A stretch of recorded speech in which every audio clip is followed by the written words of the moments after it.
श्री स्वामी समर्थ. दादा आणि ताई, स्वागत आहे तुमचं माझ्या चॅनलवर. सर्वांना पुन्हा एकदा श्री स्वामी समर्थ, जय जय स्वामी समर्थ.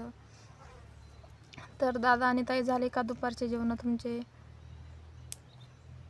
आज कोण कोण शेतामध्ये गेलेलं आहे आणि कोण कोण घरी आहे ते नक्की सांगा मला. तर तुम्हाला माझे व्हिडिओ बघायला कसे वाटतात कसे नाही ते पण मला नक्की सांगा दादा आणि ताई.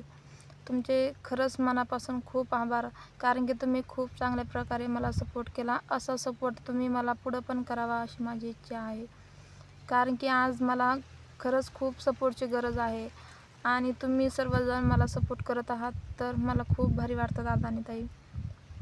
तर असा सपोर्ट मला तुम्ही पुढं पण करा अशी माझी इच्छा आहे.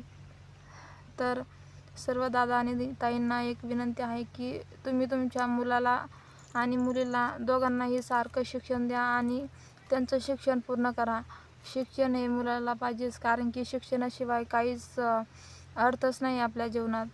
कारण की आपण आपल्या मुलांना चांगलं शिक्षण द्यायलाच पाहिजे. नाही जर चांगलं शिक्षण दिलं तर आपल्या मुलासाठी खूप कष्टाचा ते प्रवास असतो, कारण की शिक्षणाशिवाय हा आपला मुलगा मुलगी अधुरे असतात, कारण की त्यांना हे शिक्षण पाहिजेच.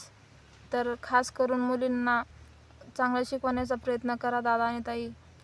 मुलगी शिकली तर ती 2 घरं सांभाळू शकते, त्यामुळे तुम्ही मुलीला जरूर शिकवा. कारण की काही गावामध्ये काही शहरामध्ये मुलीचं शिक्षण होण्या अगोदरच मुलीचं लग्न करतात. तर सर्वांना एक विनंती आहे, प्लीज त्या मुलीचं लग्न न करता तिला पुढे शिकू द्यावं अशी माझी